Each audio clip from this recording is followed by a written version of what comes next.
And Well, we're live. Welcome to In the Kitchen. I am your host, Roast Anatomy. With me tonight, as my special guest, is a gentleman who really should need no introduction. Over the last year, he has been showing everybody how it's supposed to be done on a live stream, especially doing a one-on-one interview. Ladies and gentlemen, Irate Prostate. hey y'all, what's happening? It's finally it's good to finally hang out with you, Roasted Up. Is it okay if I just call you Roasted? Roast is fine. All right, well, good. How you doing tonight, man? Oh, I'm doing great. Long week, but especially with all these hearings that have been going on. But God, yeah, we're glued to the fucking TV Thursday. I mean, it was just like I understand how people get so emotional about this kind of stuff. It was really interesting to see Kavanaugh. I bet he was advised to be as like stolid and as steadfast. He's come across as being really calm natured and shit. And he just decided to go full bore on it. And I think that was a very smart move on his part because if somebody was fucking with my family the way and the level that he and his family are being fucked with, I know that I've experienced something like that a couple of times, and that righteous indignation was the way he came out and the way he expressed himself. I think especially like the first half hour, he was really strong and was making really salient points. Later on, he got a little. I think he kind of let his emotions get the best of him at times.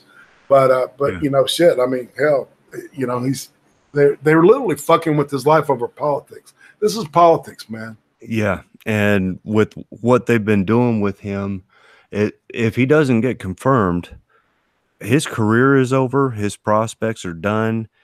They have chewed his reputation up and spat it out, Yeah. and all over just pure politics. It's all about who's going to be on that Supreme Court, who's going to change the balance, because no matter what, this changes the balance. If Kavanaugh's confirmed, it will change the balance because Kennedy was a swing vote. And exactly. And here's my big deal about this, okay? Because if people are afraid that Roe v. Wade is going to be overturned, you're fucking stupid. That's never going to happen. This country is very much like this. Once the government does something and there's some type of decision that establishes precedent, it doesn't change, right? Like you can't undo Medicaid, you can't undo Social Security, man. Those things are here, and they're not going away. And neither is Roe v. Wade. Now, what I do think is the definition of life is going to change as medical technology becomes, improves, keeps improving, and the fetus is more viable because of this technology outside of the womb. And I think that's the problem that people are really afraid of. If you're going to be afraid of anything with that, and what's wrong with keeping somebody alive that had no choice into being, brought into this world to begin with? Yeah, exactly. But people are freaked out. Mm-hmm. And they're bringing out the big guns. And honestly, I think Dianne Feinstein really overplayed her hand this time. Oh, absolutely. And it's really interesting because that whole Senate subcommittee are literally a perfect example of the old guard, right? On both sides. Yeah. Oh yeah. And she is. It came out, a couple of months ago that her chauffeur of over 20 years was a Chinese operative and a spy for the Chinese government. Yeah. Can you imagine all the kind of shit he's been privy to? Those conversations, phone calls and shit. Oh, Lord. Yeah, exactly. How exactly did he get past the background check? I have no idea. Your guess is as good as mine. Chinese national. Yep. How? I know that we have people in America that are from China, and that's fine.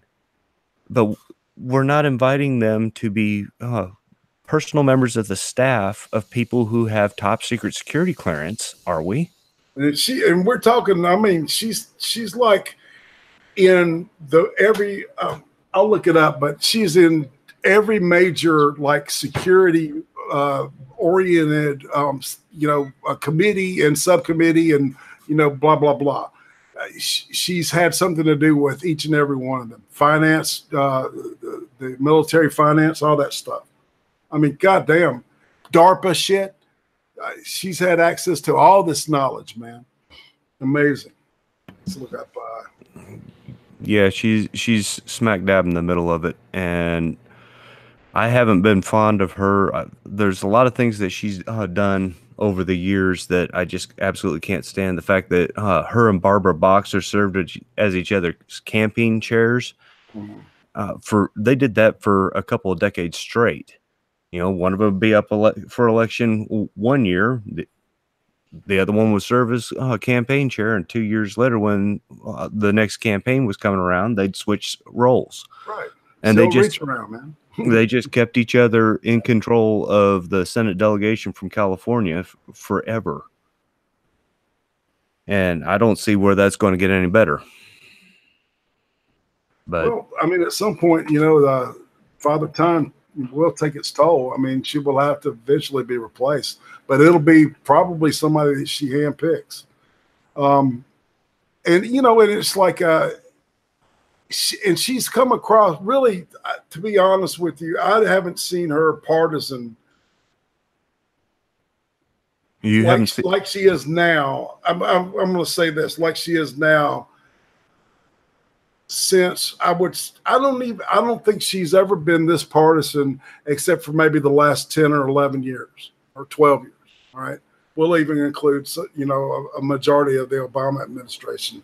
I think that when they had that first 2 years in control, they really ramped shit up. And, Harry Reid was on, every fucking Friday night, just lambasting the fucking Republicans, man. The Republicans are sitting there with their fingers up their ass going, wow, what do we do?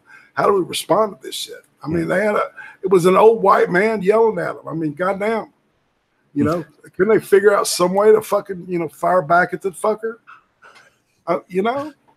Yeah, exactly. That is something that has been happening for about 10 years that the Republicans have been effectively neutered, and I can't figure out why. Exactly. They don't fight. They don't fight. Okay, we got a narrow majority. Okay, they had a narrow majority before. Instead of fighting to get 2 or 3 defectors like the Democrats are doing right now, they just threw up their hands and said, well, we need the House back. So we gave them the House back. Well, we need the Senate back. We gave them the Senate back.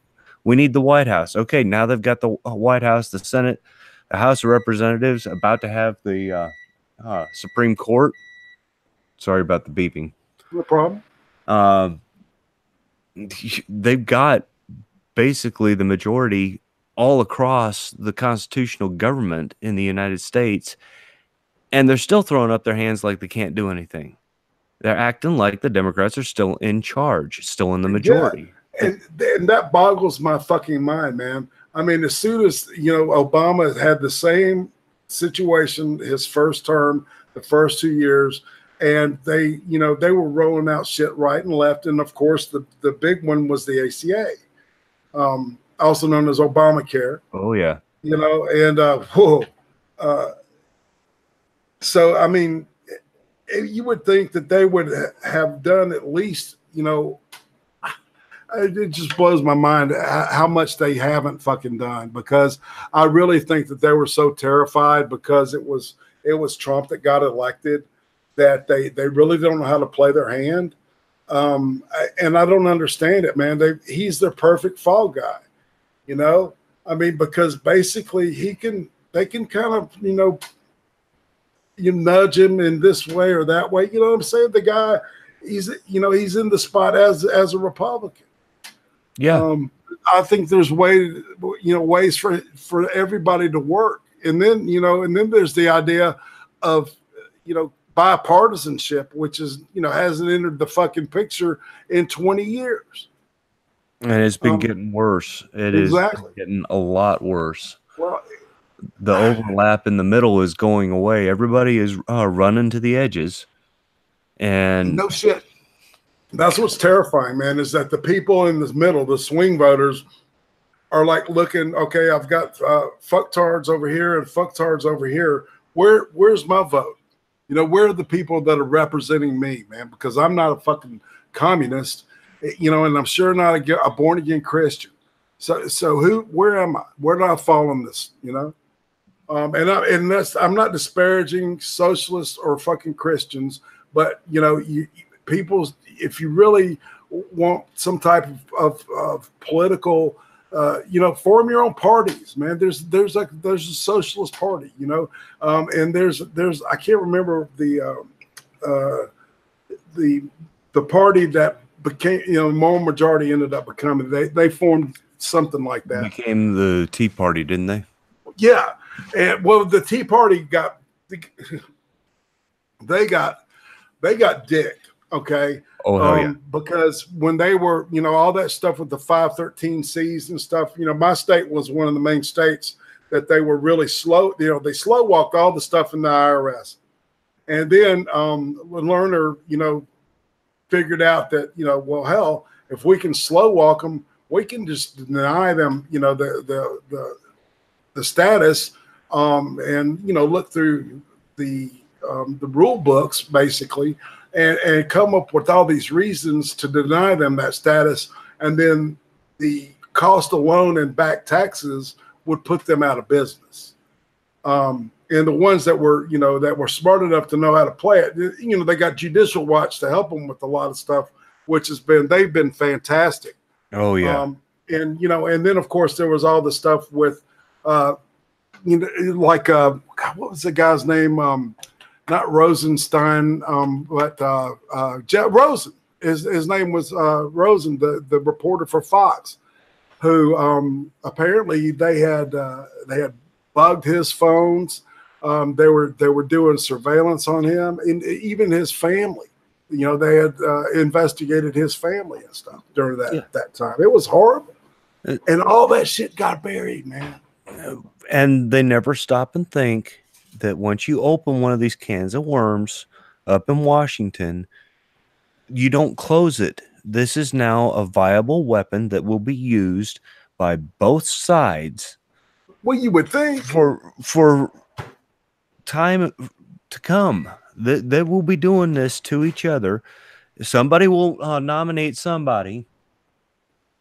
Somebody will nominate somebody, and I guarantee you that as soon as they nominate, then they're going to start turning up all sorts of allegations that happened 35, 40 years ago. You really think so? Oh, yeah. Do you think the Republicans are capable of the Republicans that we see today are capable of doing that when the coin flips? Not the Republicans that we see today. I'm talking about the Republicans 20 years from now when if this goes unchecked, the Republicans say, well, we can't win playing fair.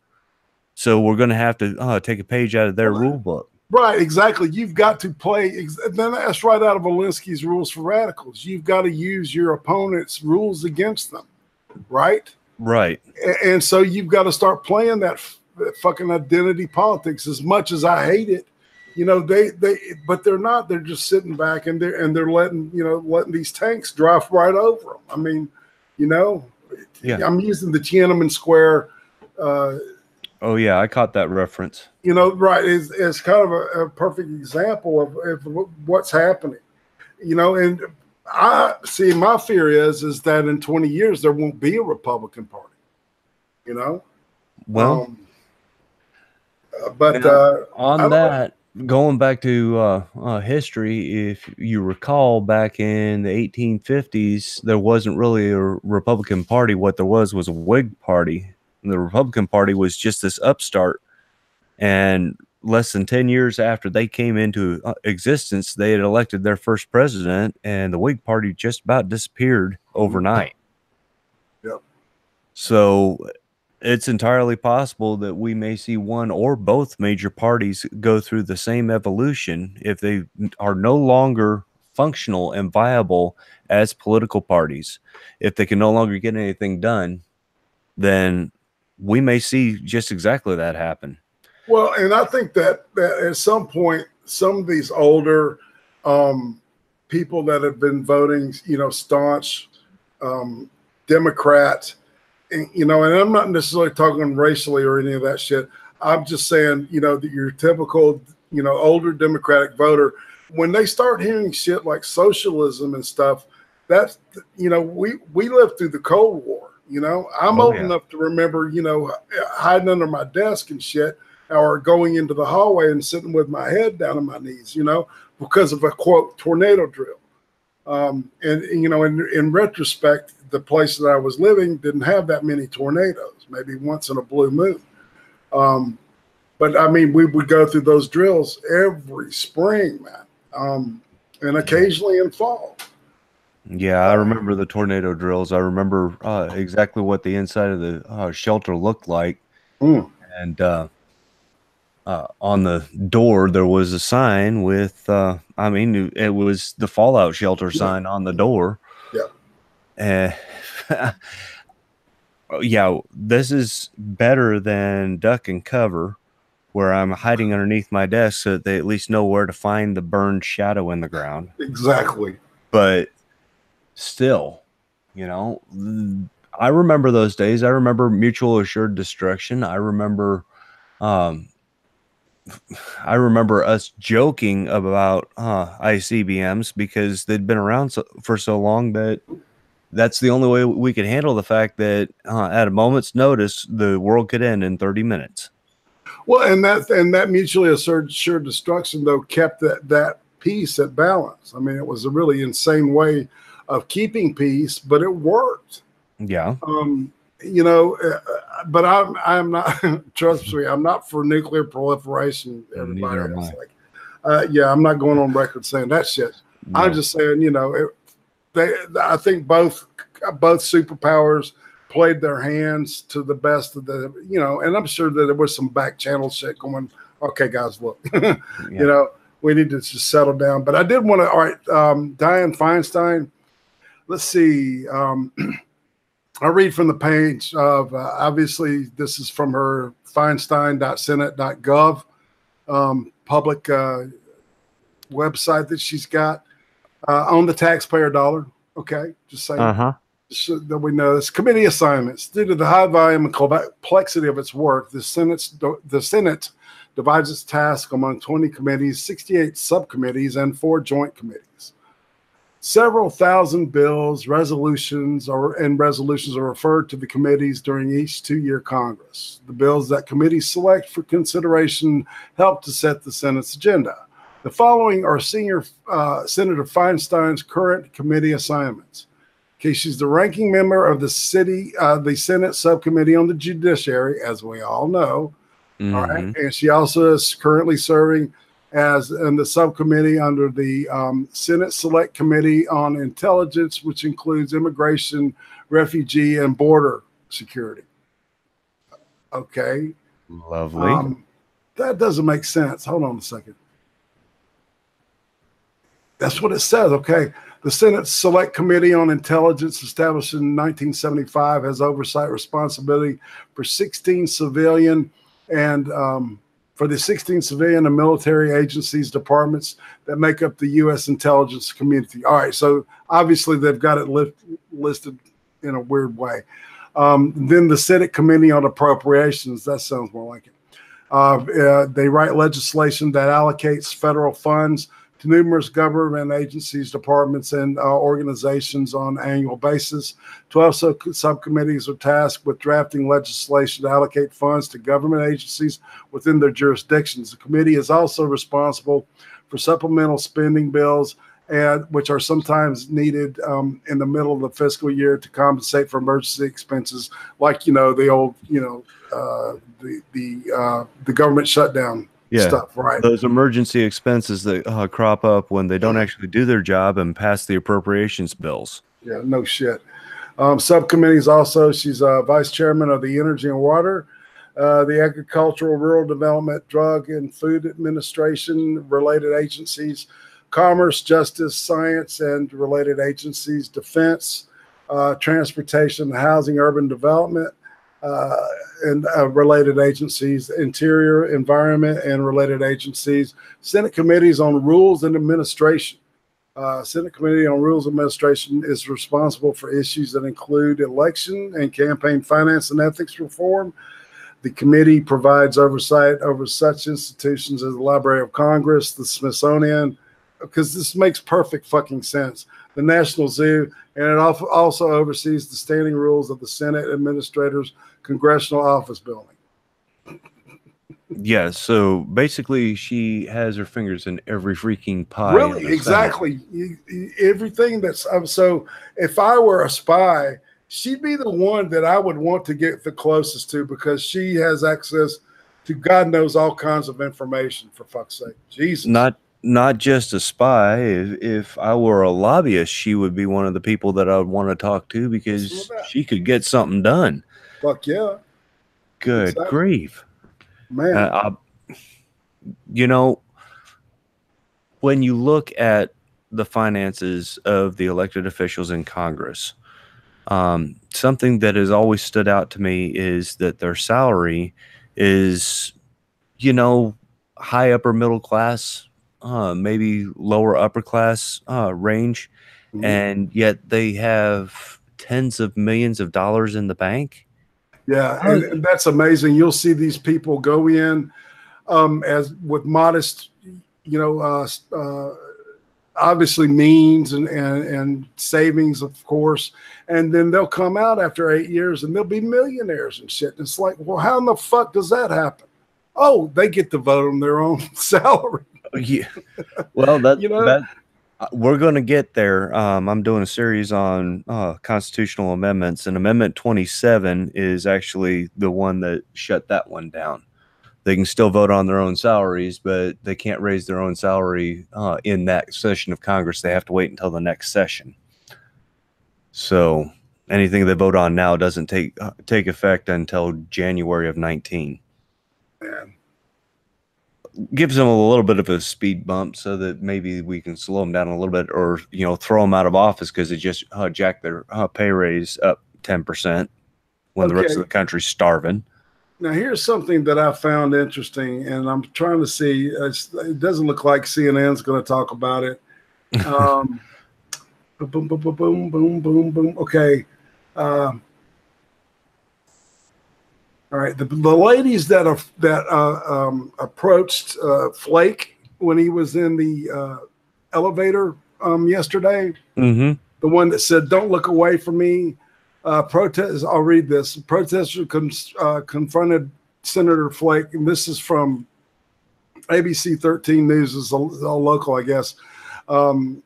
Senator Jeff Flake Friday, as he was head of the Judiciary Committee on Capitol Hill, a moments before Arizona Senator announced he would vote to confirm Brett Kavanaugh a day after the Supreme Court nominee adamantly denied sexually assaulting Christine Blasey Ford, who he insists she's 100% certain she did. Flake said Kavanaugh was entitled to the presumption of innocence absent corroborating evidence. And so he gets accosted by these ladies, and see, this is not going to see. They went after him in the elevator. Yeah, they went after him in the elevator, but it turns out that one of them works for a Soros-funded company. Oops. Yeah. They're not even smart anymore. They're not getting the cutouts that they used to get, where you couldn't find them at one remove from one of these kingmakers behind the scenes. They're not even trying to cover their tracks anymore. And this destroying Kavanaugh, I think honestly that this is them rolling the dice big time to try to pick up a huge chunk of female voters before the midterms. Right. And of course, to delay the vote so they can, possibly, flip it. And then if they get the majority in the Senate, then they can control who, they'll definitely vote him down and then, put, somebody up that's more, more left-leaning, pretty much centrist. I mean, it's like the Republicans aren't going to let Trump just put it, let somebody. Yeah, here it is. All right, woman who confronted Flake in elevator runs Soros-funded organization. Anna Maria Archelia, one of the women who confronted Jeff Flake on the elevator Capitol floor after he said he was voting for Kavanaugh, is the co-executive director of the Center for Popular Democracy and the Center for Popular Democracy Action Fund, and heavily funded by George Soros. The organization also identified Maria Gallagher to the press as the other woman confronting Flake. This got their website listed, and I'm reading from the bigleaguepolitics.com, which is pretty much a fair-handed group. They lean obviously to the right. It says the Free Beacon previously reported that George Soros is one of the largest funders of the CPD. Soros provided the CPD with $130,000 from the Foundation to Promote Open Society in 2014, $1,164,500 in 2015. Soros provided an additional $705,000 from the Open Society Center in 2016. And the three biggest funders of the CPD, according to a 2014 document, and Open Society ranks third. The Weiss Foundation, the Ford Foundation, and the Open Society, which is the Soros. So yeah, the usual players, but still. Wow. Yeah. So and these are all really savvy, politically. These are all like socialist trained people, man. I mean, it's like you can tell by the way that they're operating, man, that there's some kind of unified effort. And I would love to see the right organized as well as these people are. Oh, yeah. And especially able to say, well, this is spontaneous. The thing is, when things are happening on the right in the last few years, things that are happening on the right that are spontaneous literally are spontaneous. The populist movement that put Trump in office really was a grassroots spontaneous movement. That's why they couldn't pick it up on the polls. But this spontaneous demonstration that's happening during the Kavanaugh hearings, there's nothing spontaneous about it. Not at all. It was coordinated. I mean, do you remember fucking Melissa Milano was positioned right where you could see her face right over his shoulder? Yeah. Right. And she was like, filming it, and then they busted her and took her phone from her. As Dianne Feinstein's invited guest. Her own personal invited guest, of course. Yes. Because, this is a woman's issue thing. And basically, they've, I hate to use the terms, but they've got people by the balls at this point because, with all this SJW stuff, man, and this, look, women who have legitimately been raped and shit, man, this is really fucking this is really fucking them over. Yeah. Right. Because it's like yelling rape. It's like the Me Too thing. It's like the boy that cried wolf, it's everything's this, and everybody's starting to go, is it really? And this is happening on both sides of see, I've got a sneaky suspicion that this shit's going to boomerang.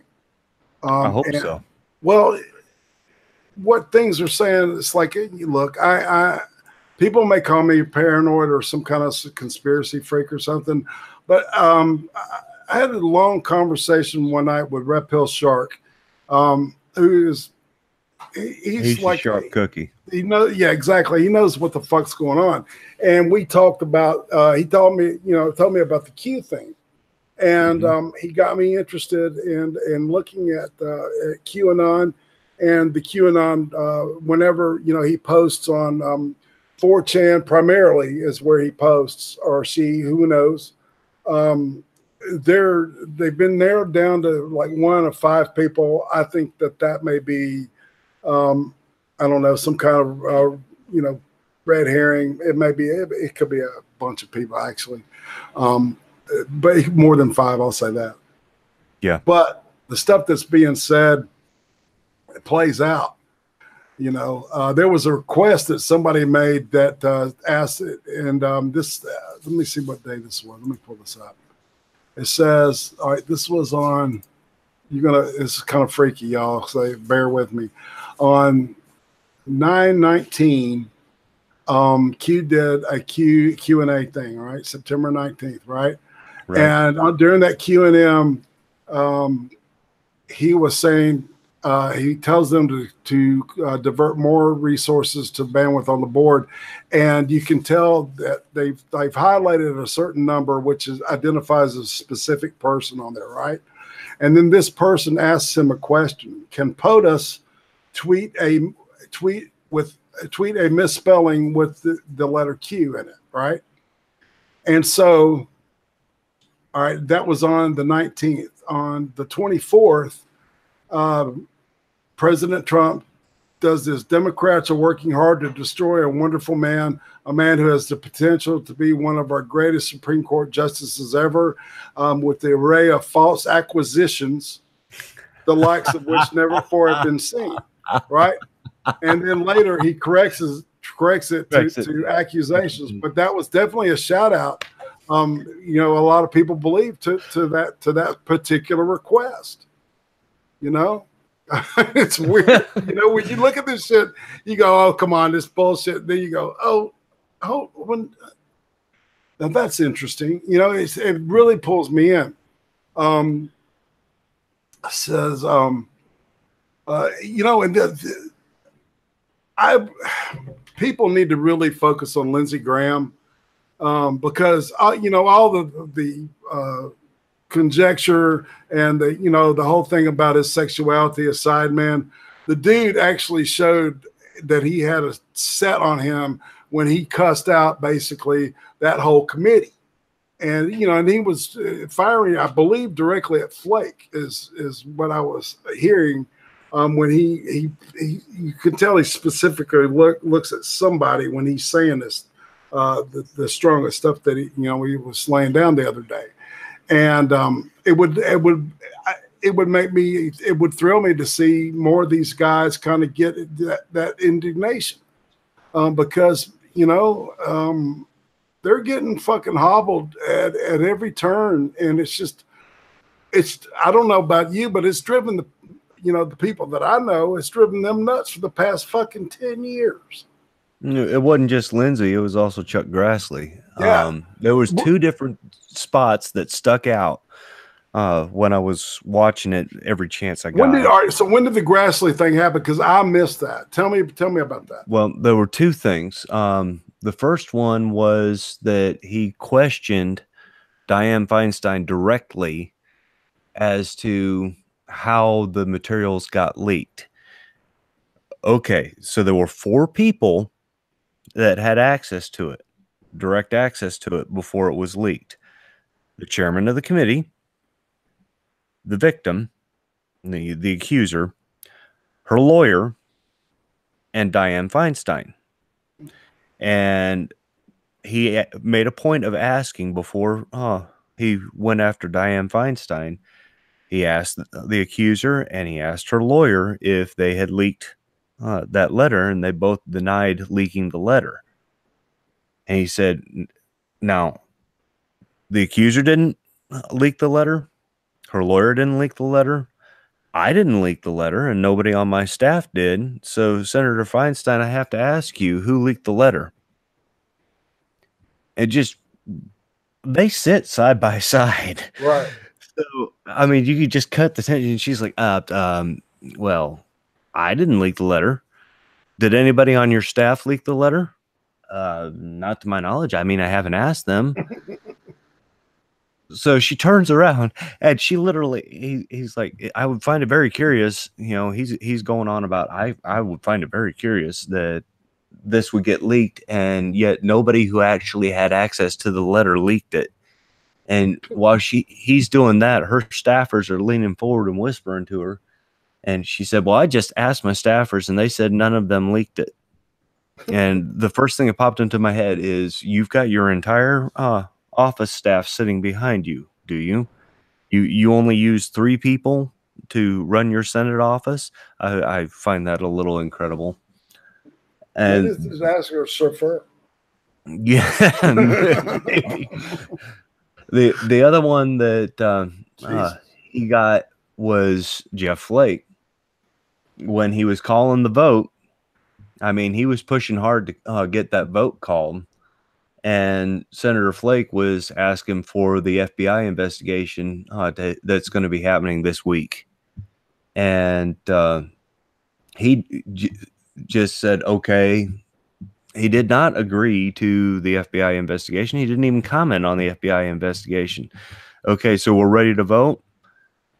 Yeah, with those, yeah, but I'm ready to vote. Okay, so we're ready to vote. Let's call the roll.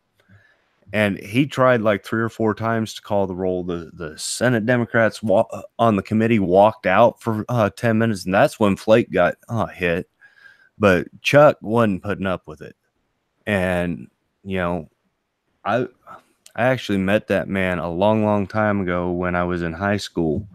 And he always struck me as the kind of guy that he's kind of quiet. He's not going to stir up a whole lot of crap, but he's also not going to take a whole lot of crap. Right. And watching him, I mean, that's about as riled as I've ever seen him. And he was just stomping all over him. So that was fun to watch, especially watching her going up. Yeah, I gotta see that. Yeah, I'll. So was that like before the thing got started? I slept through her testimony and I only saw like the tail end of it, the last 30 minutes of it.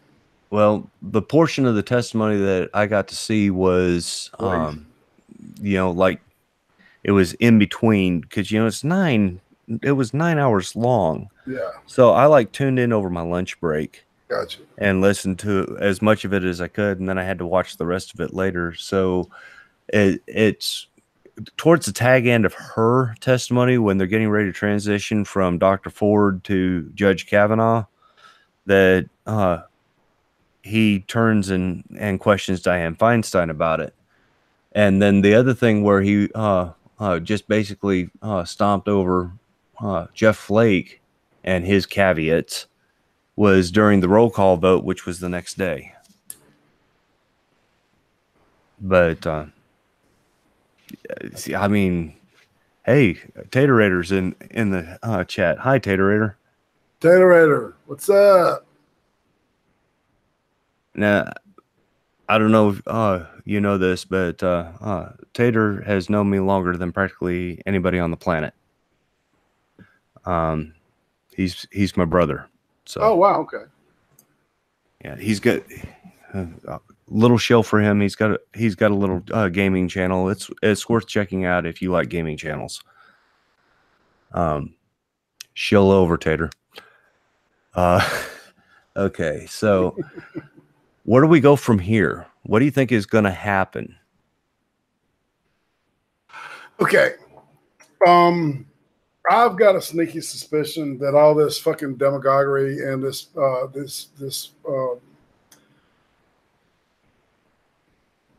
theater, for lack of a better word, man, and it's really so goddamn sad, man, because, you know, all right, here's the deal.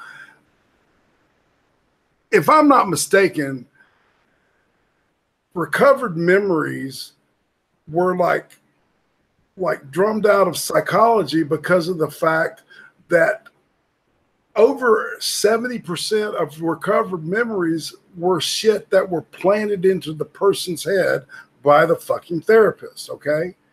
I had seen some shit happen because I worked in the therapy business for about 15 years. And, you know, I had right when that whole satanic panic thing came out and the recovered memories thing started surfacing, you know, it was interesting because I had two colleagues that went to a seminar on it over a weekend. And then that next Tuesday, they had one.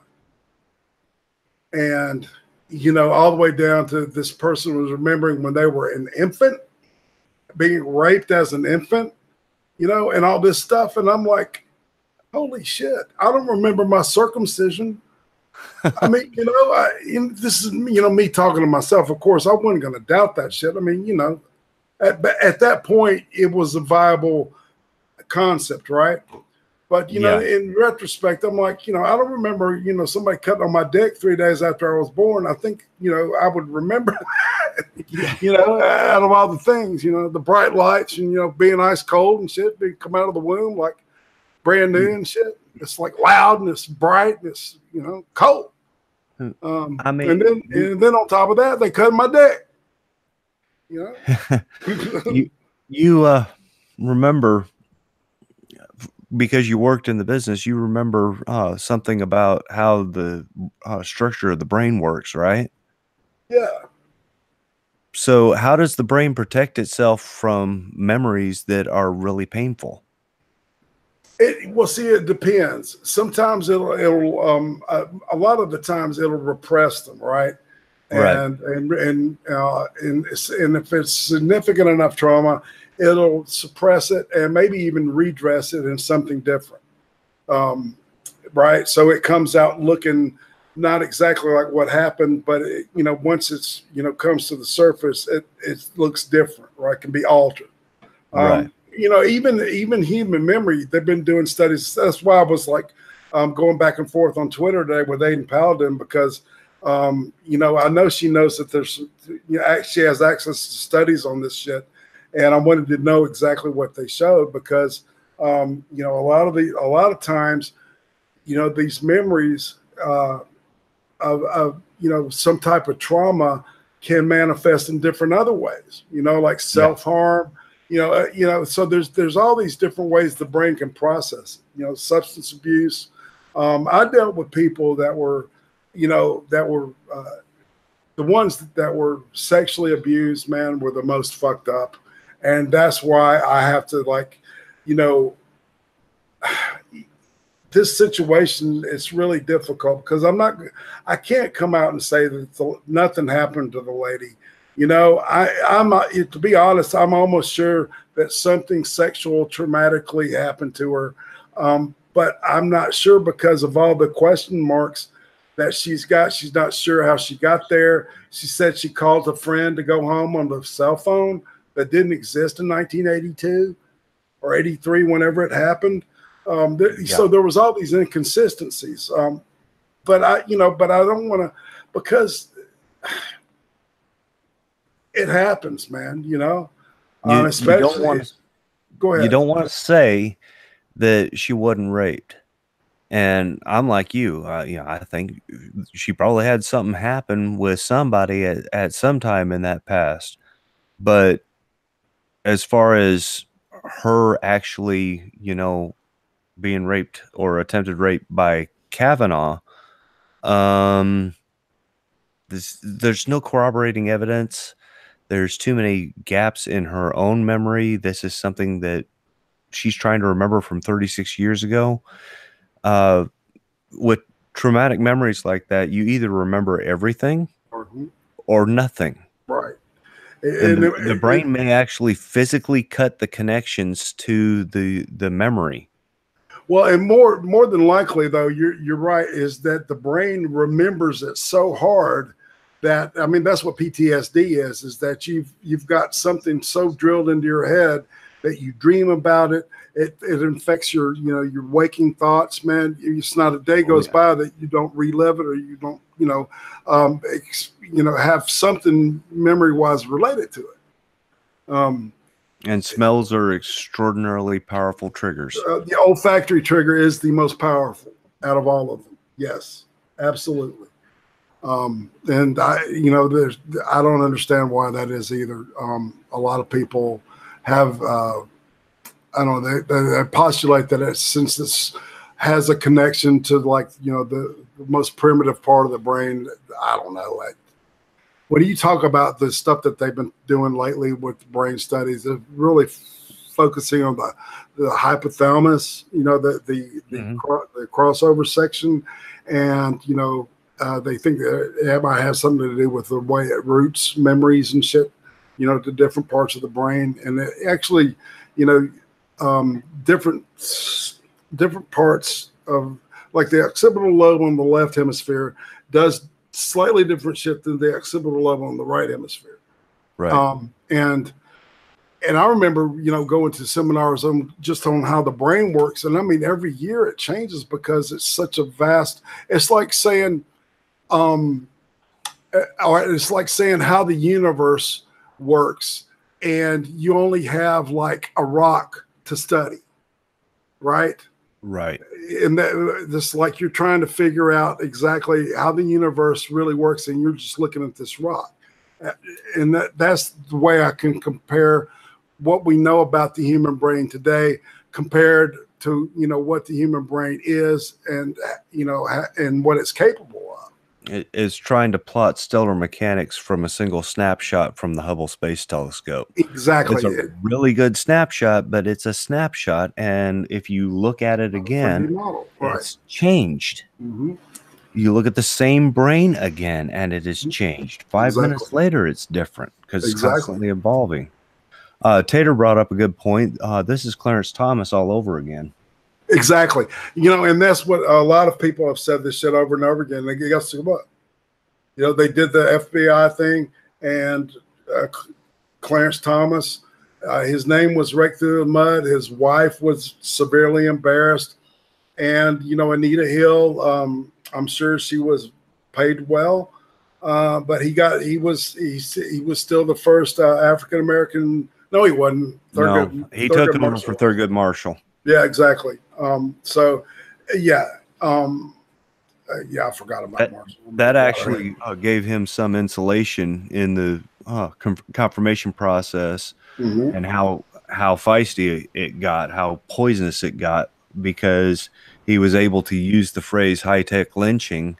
Exactly. And as a black man, that definitely put the Democratic senators back on their heels a little bit. Exactly. He used their playbook against them, right? Yeah. I mean, it was pretty fucking smart. But but if you're a white male, you don't have that. You can't do that. No. So and what's really sad is that either the person that accuses him has to be highly discredited, or, which is embarrassing as hell, and it looks like she's being attacked all over again, right? Right.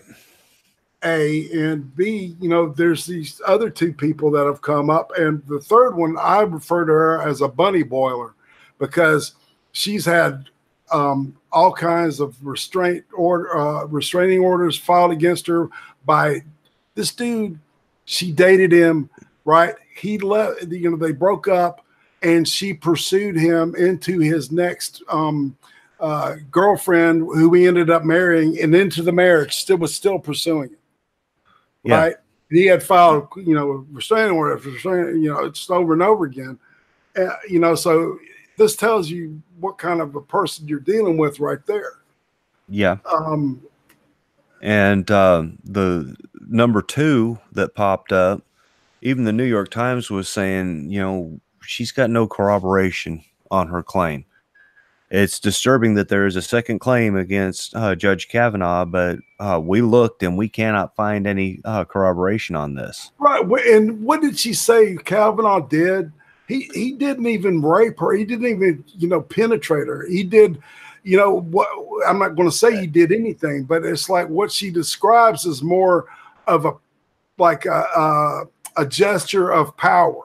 And an intimidation, which is, that's technically, it's not rape, but then again, rape is all about power. It has nothing to do with sex, really.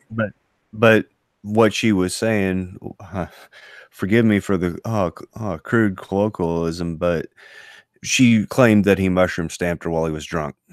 Okay. I don't know what a So mushroom stamp is, man. he slapped her in the face with his dick. That's what she claimed. And okay, that's not rape, but it is sexual assault.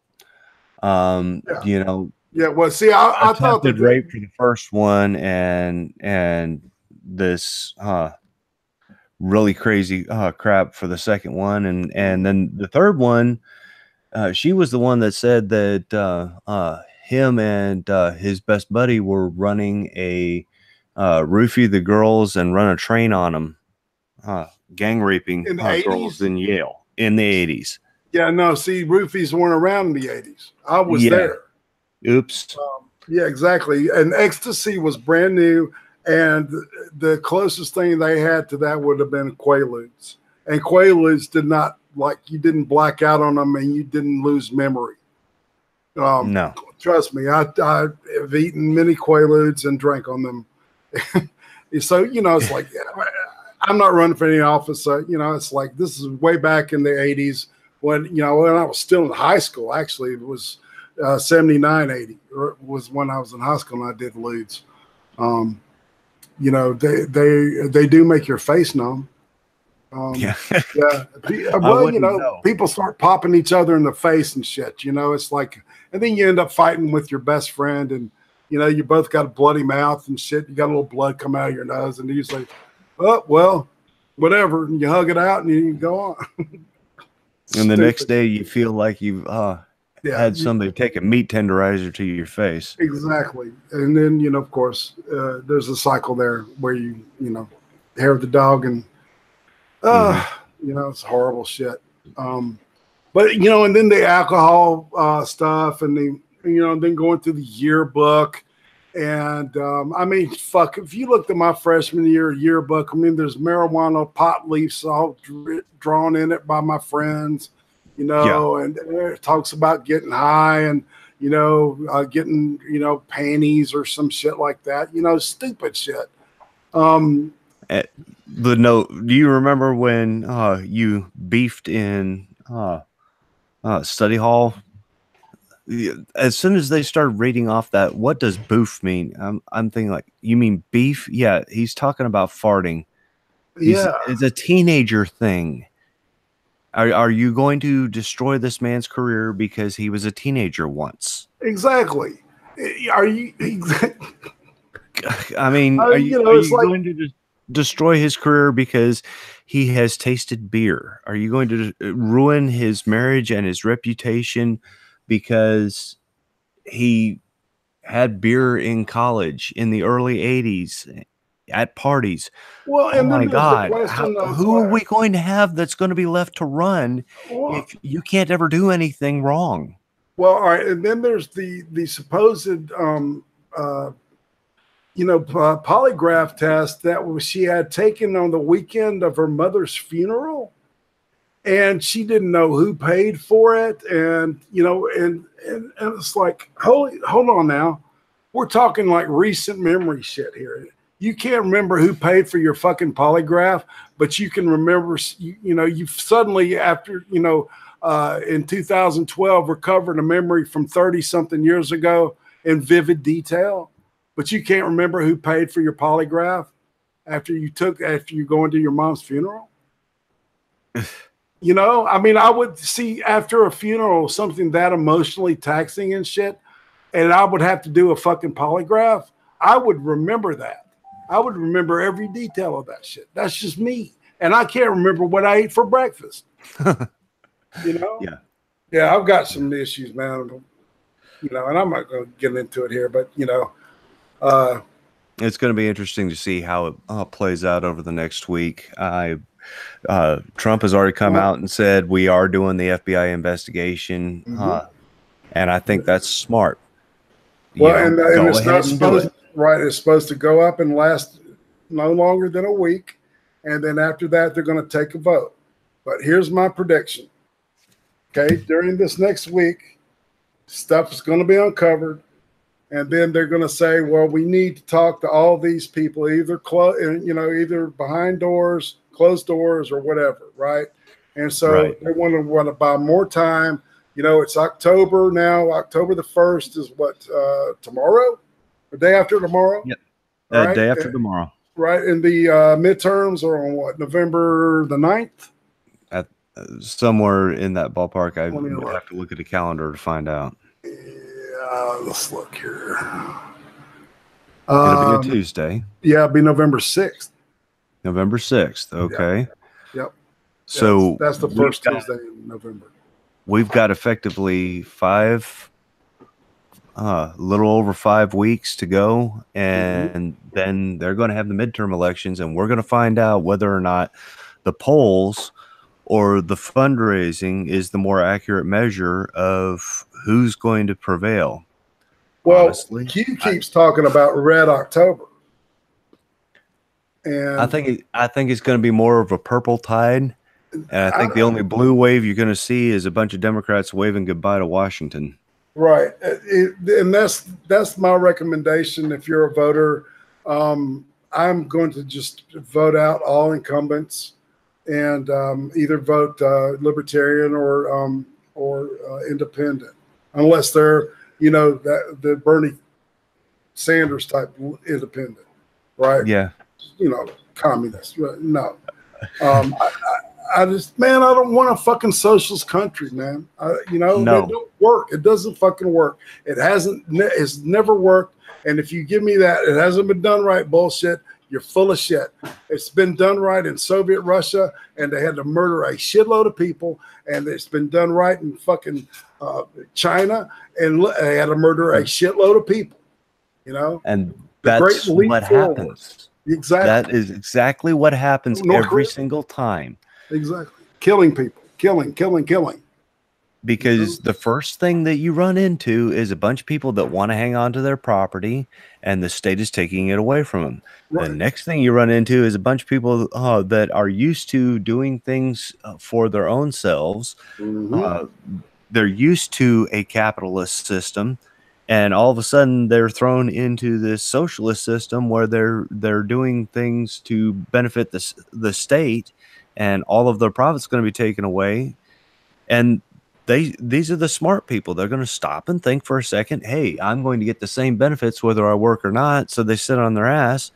There's not enough to go around. Lo and behold, there's not even enough shit paper to go around. People are starving to death, and they can't even wipe their own asses. Yeah, and then there's death squads and firing squads and. Yeah, because they've got to reduce the population down to something that they can actually feed with the reserves that they do have, with the production that they have remaining. Right. I mean, poor Venezuela even run out of beer. I mean, you're in hard times if you've run out of beer as a country. When you're out of Schlitz. Yeah. Commercial. But yeah, man, that's pathetic shit, people. But like I was saying, vote out the incumbents. Replace them. They didn't get the fucking message when we put Trump in, and I do hope that Trump, and Sessions is my former senator. He needs to come home and fucking tend his garden or some shit, because he sure as hell can't be a attorney general. And he needs to be replaced with Trey Gowdy. That's my How dream. are you going to get Trey Gowdy to come back to Washington? He'll do it in a New York minute, man, for that job. He wants to scrape the swamp, man. That's why he put all of his heart into it. Shit, Don't you miss him right now? Don't you miss him right now during this fucking Kavanaugh thing? I still pull up his old videos on YouTube and watch them from time to time of him just absolutely destroying somebody else. No shit. God, and him saying, I came here to do something. It's not going to happen. I'm going back to where I can accomplish what I set out to do, and walking away from it You know, there wasn't any amount of money that would have kept Trey Gowdy in that seat, and I got to respect that. Yeah. Well, and I think that if Mama calls and says, "Look, you can be the nation's head lawyer, prosecutor," I think he would go for it. I really do, and I think he would be a fucking fantastic one. Oh God! Because somebody's got to have the balls to go after the fucking, the people that nobody wants to go after. The people are terrified of going after. Can you imagine how many people he would fire? Yeah, I mean, fuck. You talk about cleaning house, man. That dude would, he would have to get rid. Have you seen any of the Veritas shit that came out? Some recently? Of it. Yeah, man. Oh yeah, there's more coming, people. That's it's going to be a trickle through the whole month of October. So, and supposedly the last couple of weeks are going to be a big bang, and it's going to be fucking like holy shit. Because they save the best for last. Yeah. And I think the dude kind of looks like a goob myself, but I got to give O'Keefe, I got to give him credit, man. He's kicking them in the balls, and I like it. Yeah. So. This is our country, man. Let's keep it. Let's keep our country free, man.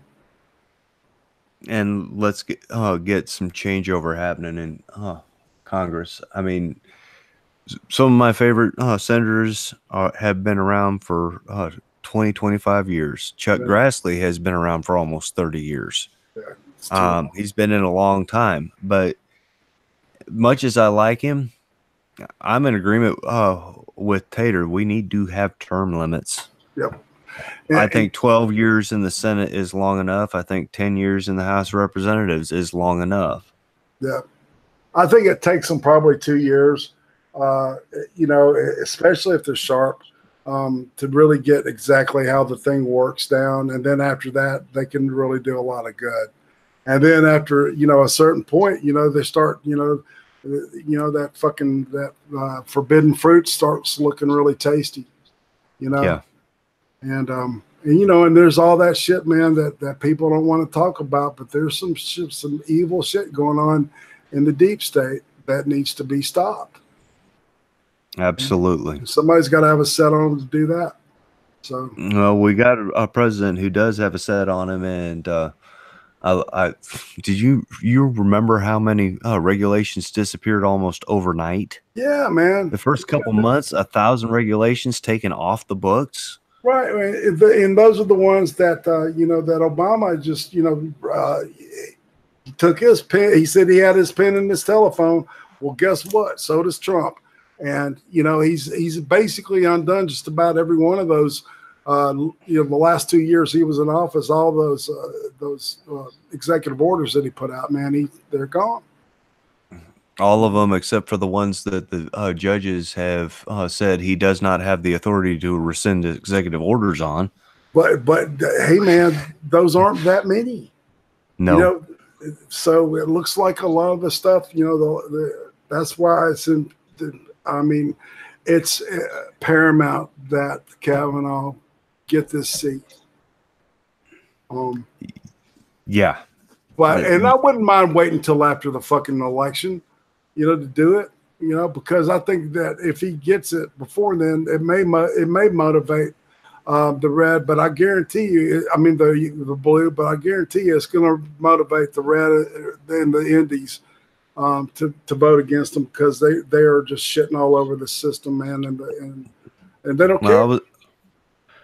As part of that video that I did earlier this week, I did some research on that one.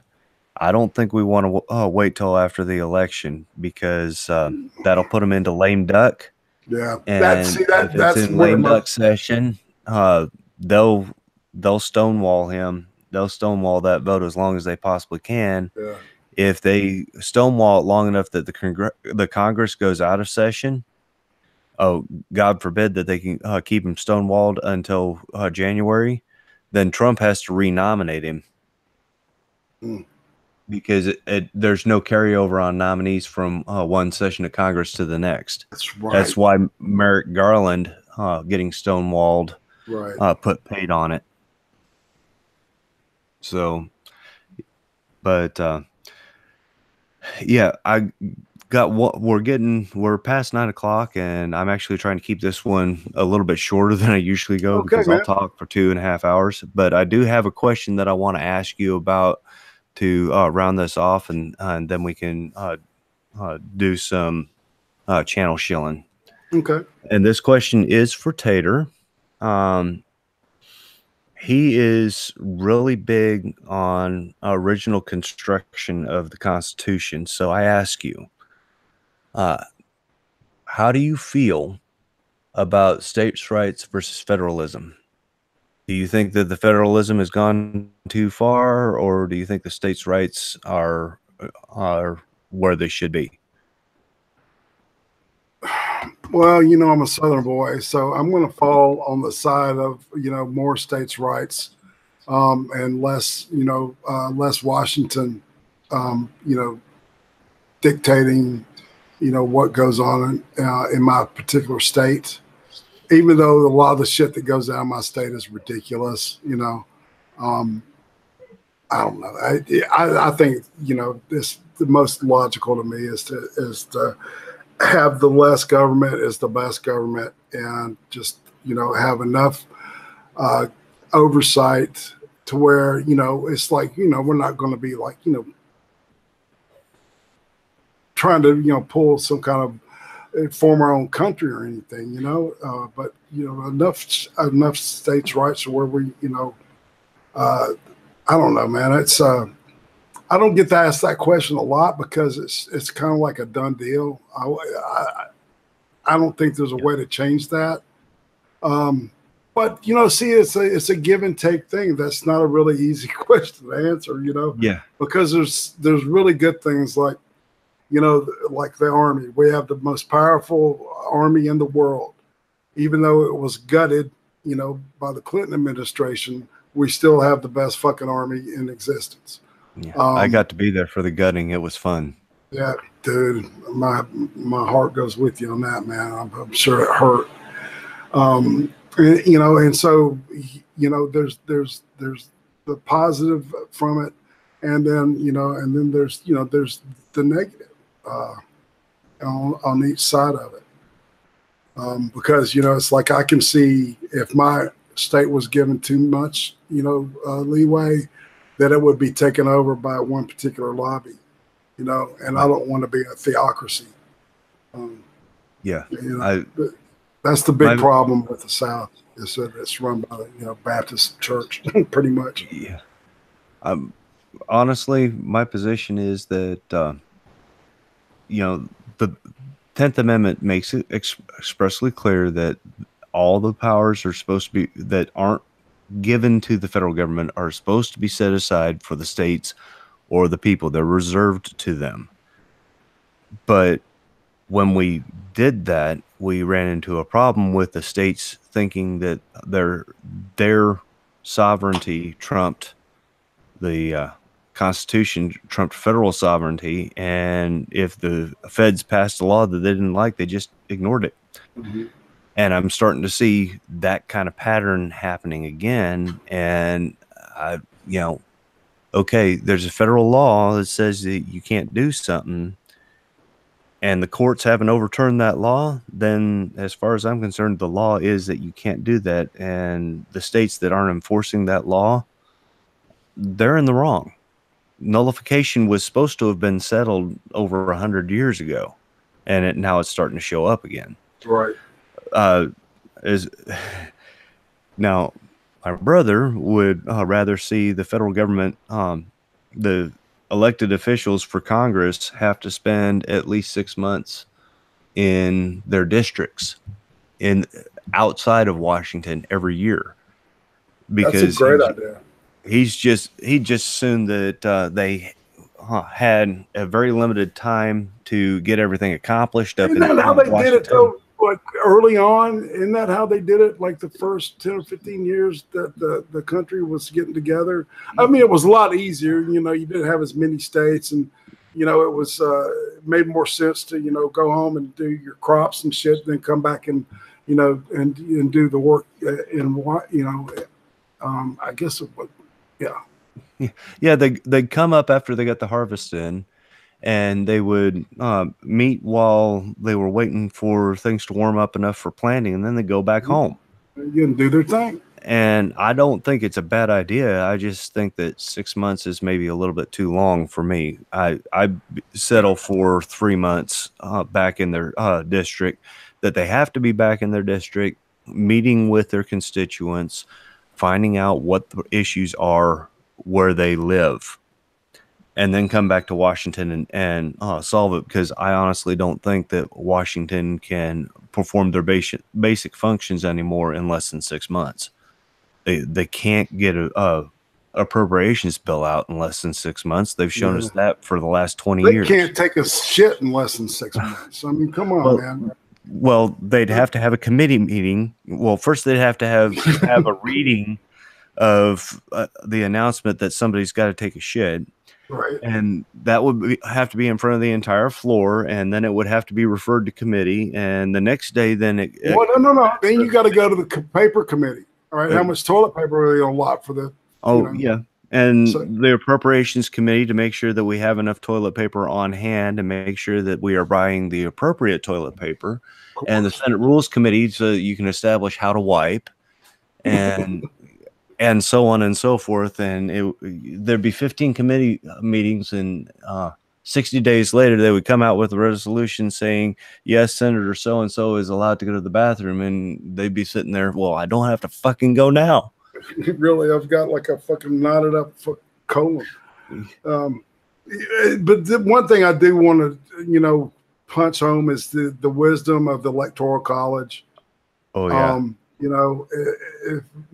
If I'm going to leave opinions here, that's, I think, the smartest thing that that they saw.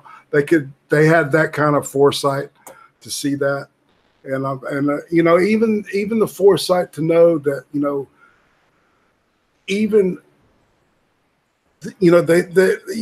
they had to have looked inside themselves to see that I'm possible of, if I got too much power, of going fucking crazy with this shit. Right. Mm-hmm. And giving us the provision to revolt, which is, it's a two-edged sword, man, but it's still one of the wisest things that they put into place. Because not just giving us permission, but giving us an obligation to revolt and overthrow if the government becomes too corrupt. Tyrannical, exactly. Or corrupt, exactly. So, but... Well, we have been on the air for almost an hour and 15 minutes. So, fast. As my guest, I will let you go first. Go ahead and let us know all about your channel. All right. I am Irate Prostate, and I kind of like do kind of different things on the interwebs. On Thursdays, I like to meet with a dude named Big Fat Brian, and we look at movies, original series. We've been focusing on Netflix, but I think we're gonna starting in the month of October, maybe spread that out. It's every Thursday night. I'm gonna say it's like 8 o'clock Eastern, 7 o'clock Central, and of course that means it's 5 Pacific. And then Cream Stream, which is a comedy news that you probably haven't heard about, but it's just funny, stupid people doing stupid fucking shit. And it's 4 people making fun of them. It's me, Tim of the Hun, Tribute Poop, and of course the Killing Joke, punching it down home. But wait, there's more. I co-host Drinks with Friends, of course, with Sir Adamantine. I had to throw that in there. Oh yeah. And Sundays I do Ice Cream Interview. Tomorrow it's going to be the Finer Print. And the week after that, I don't have anything nailed down, but it should be a lady. I'd like to be alternating male, female. I like to do that. And then Irate Mondays is the news, basically the news that's been ignored.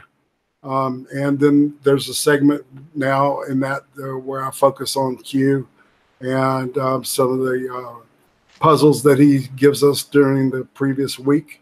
I'm sure we'll be talking a lot about the stuff that we've been talking about tonight. And I'll always find something else, man, that oddly enough, the MSM just missed. Oh, MSN just misses so much. If you look at all the things that they miss, you will never run out of content. Exactly. The legacy media, as Styx Hexenhammer likes to call it. Mm-hmm.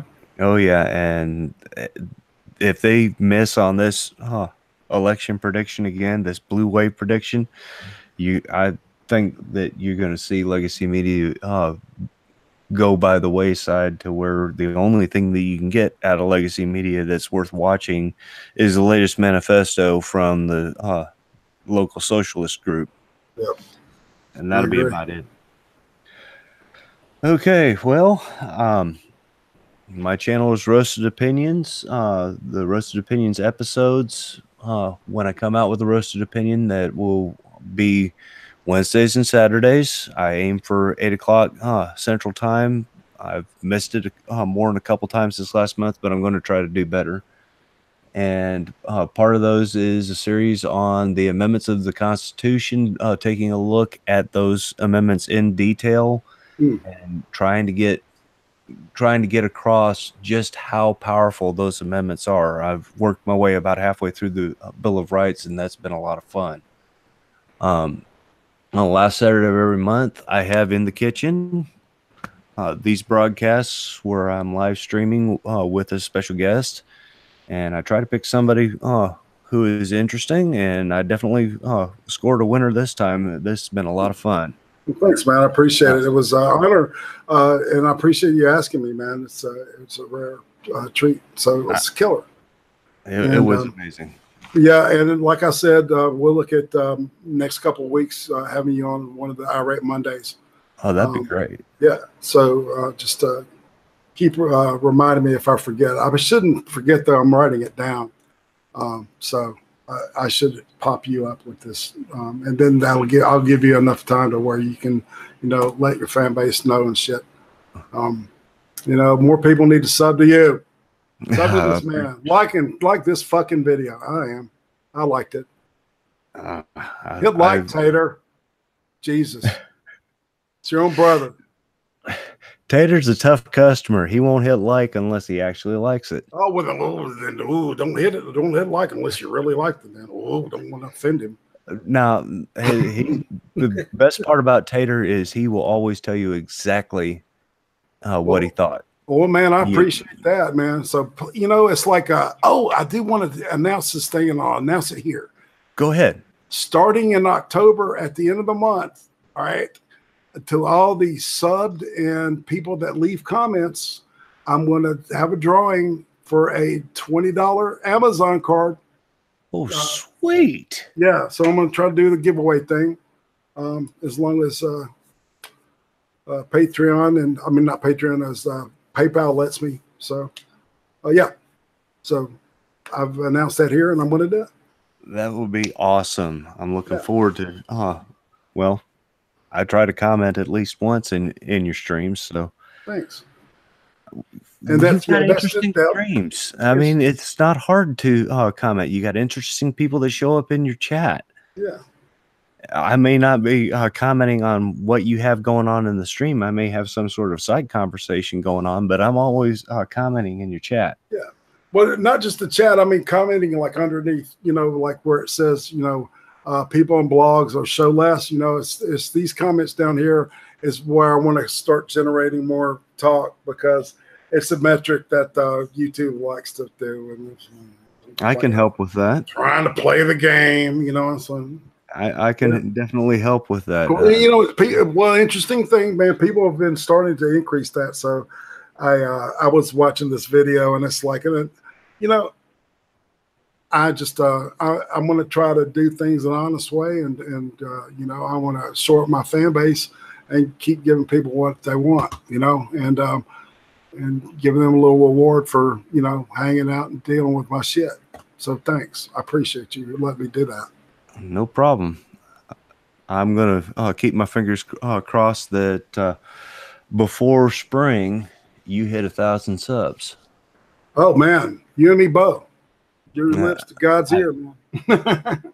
So based man. on how fast you've grown since I first started watching your channel, since I first subscribed to you, I think that you can make it by the time that we've got tulips popping up. I hope so. Thank you, man. I appreciate that big time. No problem. It was a genuine pleasure. Thank you very much for showing up. Anytime. All right, folks. That'll do it for In the Kitchen for this lovely month of September 2018.